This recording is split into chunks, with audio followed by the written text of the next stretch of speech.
Emmanuel. Merci Madame la Présidente. Chers collègues, le rapport que nous examinons nous amène à parler aujourd'hui de démocratie. S'il y a un domaine dans lequel nous devons constamment nous astreindre à rechercher la perfection, c'est celui de la mise en œuvre réelle et concrète de la démocratie, singulièrement au sein de l'institution dans laquelle nous siégeons.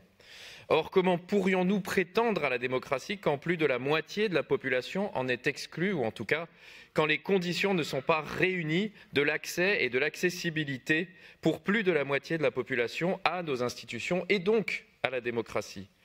Une institution qui ne met pas tout en œuvre pour permettre la participation pleine et entière des femmes, des personnes en situation de handicap et des minorités ne peut pas se considérer comme pleinement démocratique. Nous confisquons, nous empêchons une partie de la population d'accéder au pouvoir. Ce que ce rapport met en lumière, beaucoup d'entre nous le vivent au quotidien. Les parlements sont encore pensés pour une élite masculine, valide, souvent blanche et bourgeoise. Cette réalité traverse tous les États membres du Conseil de l'Europe, elle est systémique.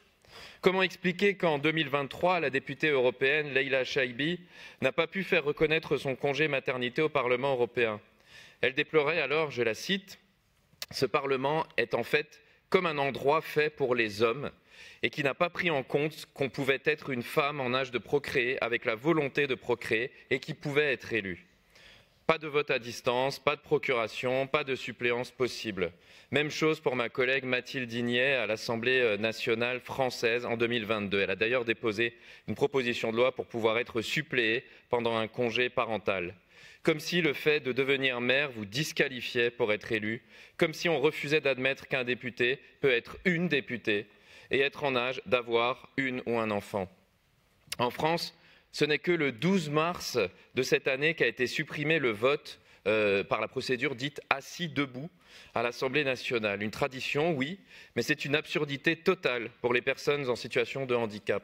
Cette réforme a été votée à l'unanimité et a envoyé un signal fort, mais est très largement insuffisante. À ce jour, il faut toujours se lever à l'entrée de la présidente de l'Assemblée nationale française.